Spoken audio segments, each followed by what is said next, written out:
Today we're going to be looking at section 10.4, adding, subtracting, and multiplying radical expressions. On our first example, we are going to add or subtract. We have 4 times the square root of 11 plus 8 times the square root of 11.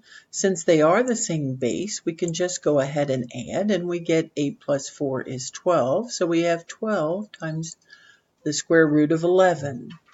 5 times the cube root of 3x minus 7 times the cube root of 3x is a minus 2 times the cube root of 3x. Then we're asked to do the square root of 20 plus 2 times the square root of 45. We know 20 is 4 times 5, and 45 is 9 times 5. Well, the square root of 4 is 2, so we can bring that out, and we're left with 2 square root of 5. On the second one, we have the square root of 9, which we know is 3. We'll bring the 3 out, but we already have a 2 there, so 3 times 2 is 6, and we still have it times the square root of 5. Since they both have the same base, we can go ahead and add them, and we get 8 times the radical 5. On example 2, they're adding us to add or subtract, and we go ahead and simplify. We know 45 is 9 times 5, so we bring that perfect root, that square root of 9, which we know is 3, out, and we're left with 3 times the radical 5. It's still divided by 4 minus the radical 5 divided by 3. Continuing to simplify, we put them over a common denominator, and the common denominator we know is 12. So now, since that's 4 here, we must take the top times 3, and we get 9 radical 5 divided by 12. Likewise, the radical 5 divided by 3, we put it over 12, and when we do that, we have to take 4 times the top radical 5. Now, the radical 5 and the radical 5 are the same base, so we can go ahead and subtract them. And of course, they're both over 12, so we're left with 5 radical 5 divided by 12. The next problem is the cube root of 7x plus 8 plus 2 times the cube root of 7x. The first thing we're going to do is rewrite the cube root of 7x divided by 8 as the cube root of 7x over the cube root of 8, because we know the cube root of 8 is 2. So now we have it still plus 2 times the cube root of 7x.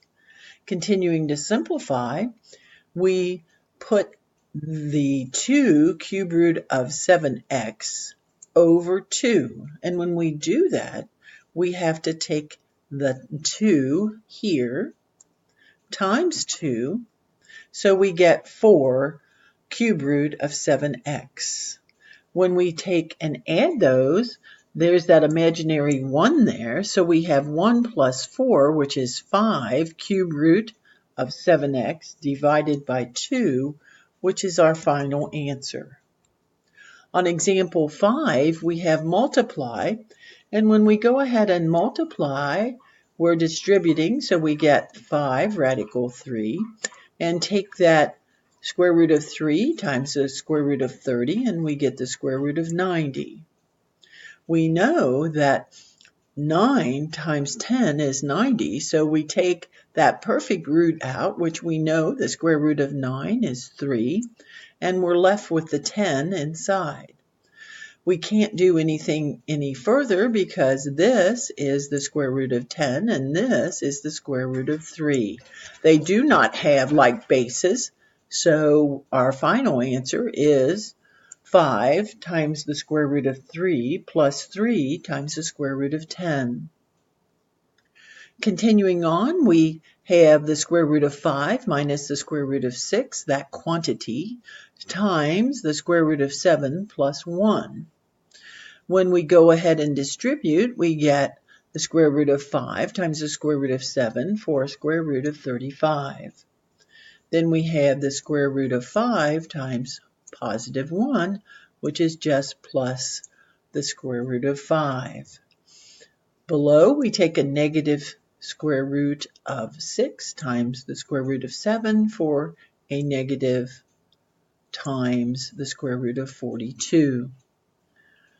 And then finally, a negative square root of 6 times 1 is a negative square root of 6. None of them have like bases, so that is our final answer. The next one is the square root of 2x plus 5, the quantity, times the square root of 2x minus 5, which is the difference of squares. So the square root of 2x times the square root of 2x is simply 2x. Plus 5 times minus 5 is a minus 25. So our answer is simply 2x minus 25.